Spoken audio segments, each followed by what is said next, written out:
What's going on, everyone? Austin here, and today we're going to do a real quick video kind of reacting to the new Drive to Survive Season 5 that's going to be coming out on Netflix on February 24th.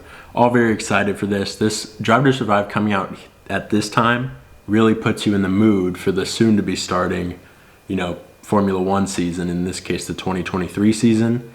So before I hop into it real quick, if you're not subscribed to the channel and you love Formula One content, please consider subscribing. It would mean the world. Now let's get to looking at what Drive to Survive Season 5 has in store for us.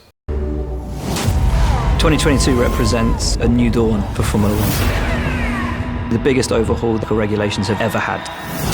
That will be huge. Seeing how in the 2022 season, we all know the cars look dramatically different, designed for closer following, better racing.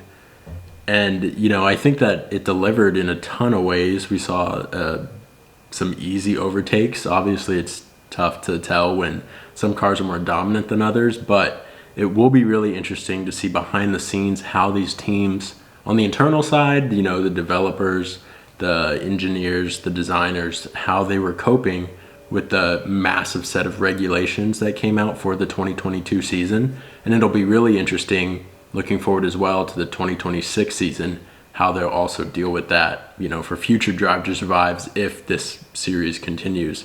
But either way, really looking to see.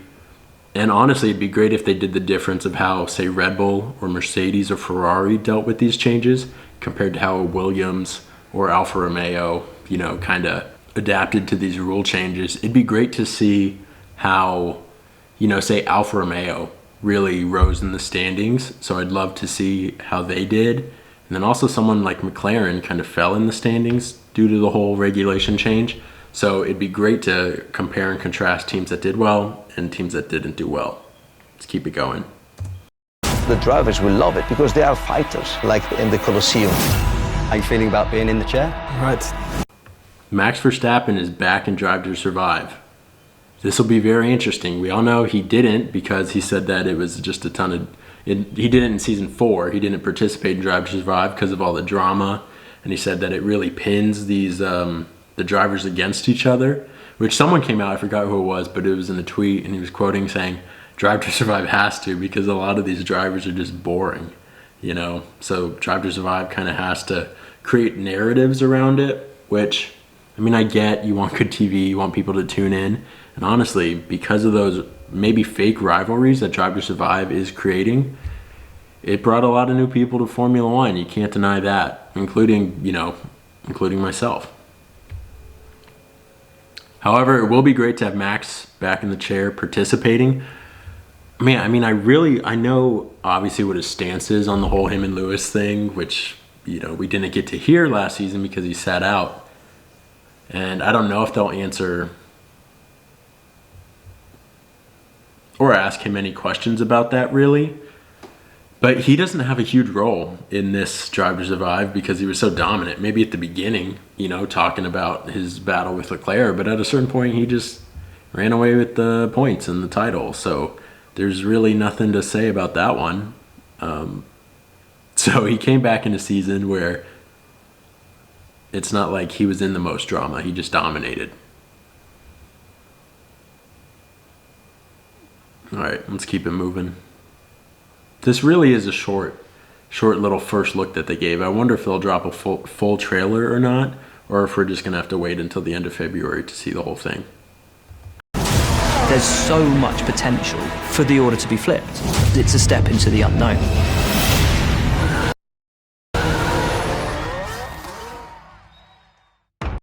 Yeah, and that's all they gave us. And that's true. A lot of this, especially the first few episodes, I guarantee will be about the rules and regulations. And we did see that it helped some teams and really was a disadvantage for some teams like Mercedes. Almost forgot talking about them, how they really weren't able to cope with these changes as, Ferrari and Red Bull were able to. Obviously, they kind of nailed it down towards the end, but it'll be really interesting to see what they choose to cover. It'd be cool to have like a fall of Mercedes, even though of course they didn't fall off, especially towards the end of the season, but they weren't as dominant as they've been. So it'd be great to see a little decline in Mercedes, dominance of Red Bull, and then the rising superstar. Obviously, they've been the superstar before, but kind of the re-rising of Ferrari, you know, as one of the top teams. So I'm super excited. I know some people have said that Drive to Survive in the past 2 seasons has kind of fallen off, which, I mean, you know, it's hard to make a show year after year after year that's as incredible and lives up to the standards. But I do think with the rule changes and the mixing up of order, Ferrari going up there, some midfield teams like Alfa Romeo, ascending Haas, shout out to Haas. I do think that there are a lot of interesting storylines that can be added, especially actually the whole driver fiasco about Ricciardo leaving, Piastri coming in, you know, Logan Sargent, not first American driver, but an American driver. So this is really exciting. They have some great storylines. Don't mess it up, Drive to Survive. Anyway, super excited to see this one. Again, if you enjoyed the Formula One content, subscribing would mean the world, and I'll catch you next video.